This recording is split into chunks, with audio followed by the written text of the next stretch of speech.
Le Barça va affronter la Real Sociedad en Supercoupe d'Espagne. On va tout de suite ça après l'intro.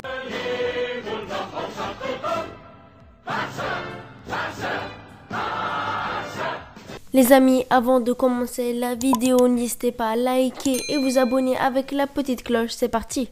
Le Barça va affronter la Real Sociedad en Supercoupe mercredi à 21h, je pense. Ça n'a pas été encore confirmé, mais ça devrait être dans les alentours de 20h, 21h. Sur les 27 derniers matchs joués, il y a eu 18 victoires, 4 matchs nuls et 5 défaites.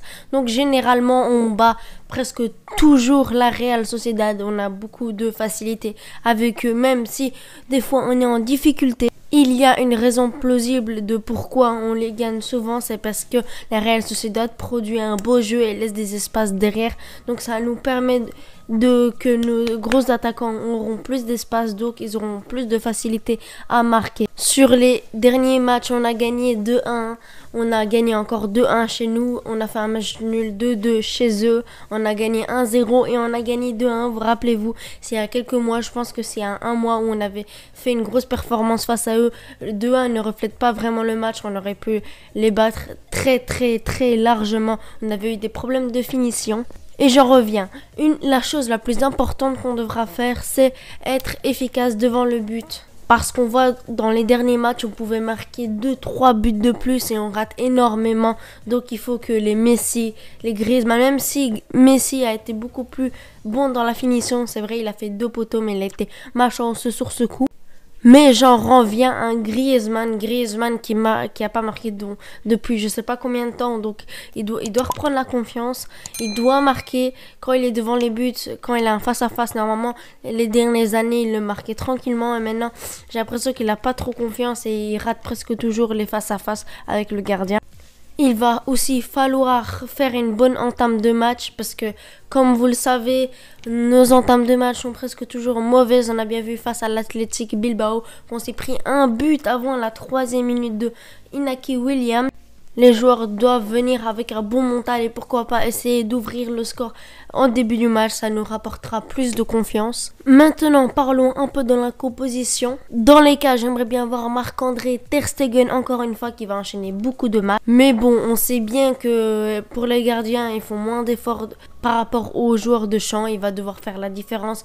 Peut-être qu'on aura beaucoup d'occasions ou moins, mais il doit rester concentré. Pour les gardiens, c'est dur de rester concentré. Par exemple, si pendant une demi-heure, il n'y a aucune occasion, il peut être surpris par une occasion, mais Ter Stegen, il est bon sur ça, il reste toujours concentré. Pour notre charnière centrale, j'aimerais bien avoir Clément Lenglet et Araujo. Voilà, Lenglet qui pourra être le patron de la défense, même s'il est fébrile en ce moment. J'aimerais bien aussi faire un peu tourner. Et aussi Araujo, il enchaîne beaucoup de matchs. Il fait chaque fois à la limite d'une top performance. Franchement, il doit continuer à monter en puissance. À droite, Serginho Dest, Sergi Roberto ne sera toujours pas là, je pense, donc il doit encore enchaîner les matchs. Peut-être, pourquoi pas le faire sortir vers la 60e, 70e minute à la place de Mingueza, parce que Coman le fait jouer en latéral droit, Mingueza, donc voilà, pourquoi pas le faire un peu reposer parce qu'on va continuer à enchaîner beaucoup de matchs. À gauche, Junior Firpo, Firpo parce qu'il faut faire un peu reposer Alba parce que Alba a enchaîné beaucoup de matchs. Il y aura encore des grands matchs, il va falloir qu'il soit au top de sa forme et pourquoi pas donner du temps de jeu à Firpo parce que s'il n'a pas du temps de jeu maintenant, il n'aura presque pas tant de jeu, peut-être en Supercoupe, mais voilà, il faut un peu lui donner du temps de jeu et pourquoi pas le vendre en hiver parce qu'il y a quelques pistes, donc voilà, il faut peut-être monter sa valeur en le faisant jouer et j'espère qu'il fera une bonne performance. Dans notre milieu à 3 en 6, j'aimerais bien voir Miralem Pjanic, Busquets, voilà, il a enchaîné beaucoup de matchs, on voit qu'il galère un petit peu, donc j'aimerais bien voir Pjanic parce que Pjanic, on sait bien qu'il veut jouer, il n'a pas le temps de jeu nécessaire, je pense pas du tout qu'il est satisfait de son temps de jeu, donc voilà, il faut leur mettre en confiance, leur mettre quelques matchs. Riqui Puig titulaire, voilà, c'est le moment de le faire jouer un peu parce que là, il joue très peu, donc en Supercoupe et en Coupe d'Espagne, il doit jouer pour avoir du temps de jeu, pour être en confiance, il le mérite, donc j'espère qu'il sera titulaire. Et Frenkie de Jong qui enchaîne des bonnes performances, donc je le reveux, il faut aussi des joueurs d'expérience, j'aimerais bien faire un peu tourner, mais il faudrait aussi des joueurs d'expérience. À droite, petite surprise, Francisco Trincao. Donc j'aimerais bien avoir Dembélé sur le banc. Pourquoi? Parce qu'elle a enchaîné beaucoup de matchs. Donc là, il faudra le faire reposer. Il faut pas oublier pardon, que Dembélé, c'est un joueur fragile. Donc voilà, il faut le reposer de temps en temps pour pouvoir qu'il se blesse pas, pour qu'il y ait moins de chances qu'il se blesse. À gauche, j'aimerais bien voir Konrad de la Fuente. Voilà, peut-être pourquoi pas le lancer dans ce match. Ça devrait lui donner de la confiance et du temps de jeu et voir ça donne quoi, parce que on n'a toujours pas vu ça donne quoi réellement Konrad.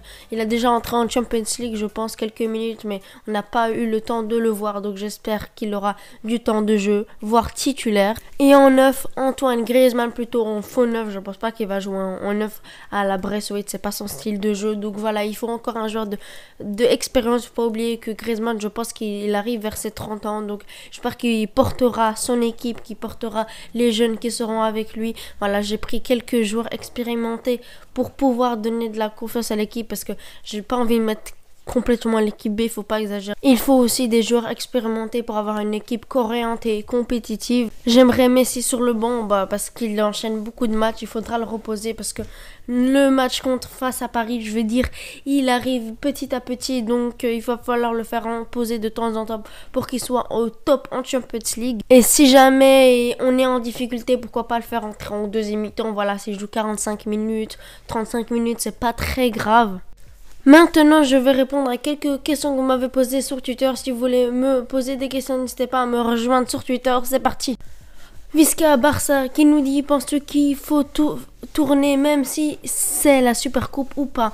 Donc pour moi, il faut faire un minimum tourner, mais il faut quand même garder des cadres de l'équipe. Mais il va falloir faire jouer des jeunes comme Riqui Puig, comme Moriba, etc. pour pouvoir reposer un peu les cadres, parce qu'on va avoir des échéances à venir qui vont être compliquées et il faudrait que nos joueurs soient en forme. L'Armenstia qui nous dit: est-ce que tu penses que Coman doit donner sa chance aux jeunes joueurs, Moriba, puis Konra, etc. et quelle serait ta composition? Alors, je pense qu'il devrait faire jouer, par exemple, Puig titulaire, même si je pense que ça n'arriverait pas, mais il doit au moins jouer 30 minutes. Moriba aussi doit avoir sa chance, doit prendre quelques minutes pour avoir de la confiance. Et également Konrad qui a joué presque pas. On doit voir ça donne quoi, parce que on a bien vu que, en fait, on sait pas du tout c'est quoi son niveau, donc il va falloir un moment ou un autre le lancer pour pouvoir voir s'il a le niveau pour être au moins dans la rotation. Et pour ma composition, je l'ai déjà dit, je vous la montre à l'écran. N'hésitez pas à me dire votre 11 idéal dans les commentaires, je lirai ça attentivement. Et pour mon pronostic, je vois une victoire 2-0. Voilà, on arrive à la fin de cette vidéo. Si vous l'avez appréciée, n'hésitez pas à liker, partager, commenter. On se laisse les potes pour le débrief du match. Allez, ciao.